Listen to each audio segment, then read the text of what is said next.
آقا علیہ السلام نے فرمایا نا کہ جو عید کی نماز پڑھنے سے پہلے قربانی کرے تو اس کا وہ ذبیحہ یعنی کہ اللہ کے راستے میں نہیں. تو اس میں پوچھا یہ گیا ہے کہ ویسے تو عید کی نماز کو نفل نماز کہا گیا ہے، تو اگر کوئی فجر کی نماز پڑھتا ہے اور عید کی نماز کو نفل سمجھ کر ادا نہیں کرتا اور پھر وہ قربانی کر لیتا ہے، تو کیا وہ اس کی قربانی ہو جائے گی؟ اس حدیث کے ذیل میں اس کا کیا یعنی کہ وہ سمجھائے آقا علیہ السلام کیا کہہ رہے ہیں؟ اصل میں یوں سمجھیے کہ شریعت میں جو قربانی کا عمل ہے وہ نماز کے بعد رکھا گیا ہے.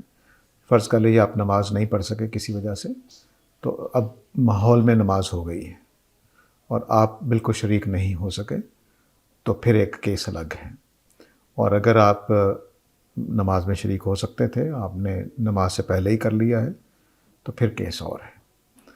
تو جو آدمی مثال کے طور پر پچھلے اس جو عید گزری ہے، اس میں ایک صاحب نے مجھ سے سوال پوچھا کہ وہ فجر پڑھ کے سوئے ہیں تو 10 بجے جا کر اٹھیں، پورے لاہور میں عید کی نماز گزر گئی تو میں قربانی کر لوں، اب ہو جائے گی.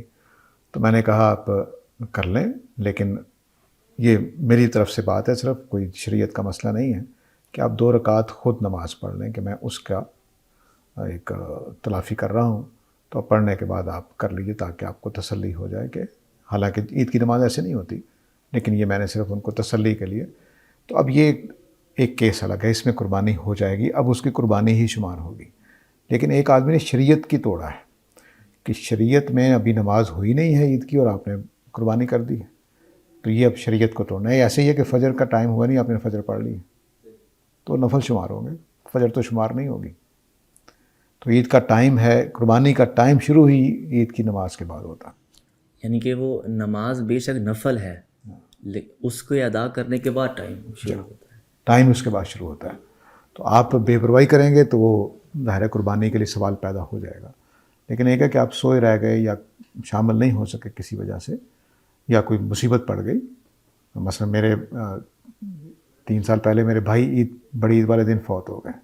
ہم نے ویسے عید کی نماز پڑھ لی ہوئی تھی، تب ان کی اطلاع آئی ہے، وہ بھی پڑھ کے آئے تھے اور پھر آ کر فوت ہوئے. تو اب اس طرح کی کوئی مصیبت پڑ گئی تو آپ عید کی نماز سے محروم رہ گئے، تو اب قربانی ہو جائے گی آپ کی، لیکن ٹائم کے بعد ہونی ہے. تو پورے لاہور میں مثلا عید کی نماز پڑھ لی گئی ہے، اس کا ٹائم ہو گیا ہے، تو اب آپ قربانی کر لیجیے، ٹھیک ہے. اور جانتے بوجھتے اگر وہ صرف اس نماز کو نفل سمجھے، جانتے بوجھتے جاگ رہا یہ نہیں پڑھ رہا، قربانی کر لے گا تو اس کا فیصلہ اللہ پر ہے. کیونکہ اصل میں یہ ہے کہ کیا وہ جملہ ٹائم کے لیے بولا گیا ہے کہ عید کے بعد عید کی نماز کے بعد اس کا ٹائم ہوتا ہے، یا یہ جملہ بولا گیا کہ قربانی کرنے والے کو عید کی نماز پڑھنا لازم ہے.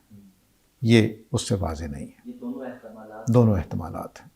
تو اس لیے جو اس احتمال میں چلے جائیں گے کہ نہیں ٹائم کی بات ہے، وہ بس مثال کے طور پر سورج چڑھنے کے بعد عید کی نماز کا ٹائم ہو جاتا ہے تو وہ قربانی سورج چڑھنے کے بعد کر سکتے ہیں. دوسری رائے کے مطابق یہ ہوگا کہ نہیں نماز پڑھنی پڑے گی، نماز پڑھے بغیر قربانی نہیں ہوگی. تو یہ احتمال کی وجہ سے یہ معاملہ، لیکن زیادہ اکثریت اسی طرف ہے کہ نماز پڑھنی پڑے گی. تو میرا بھی رائے وہی ہے.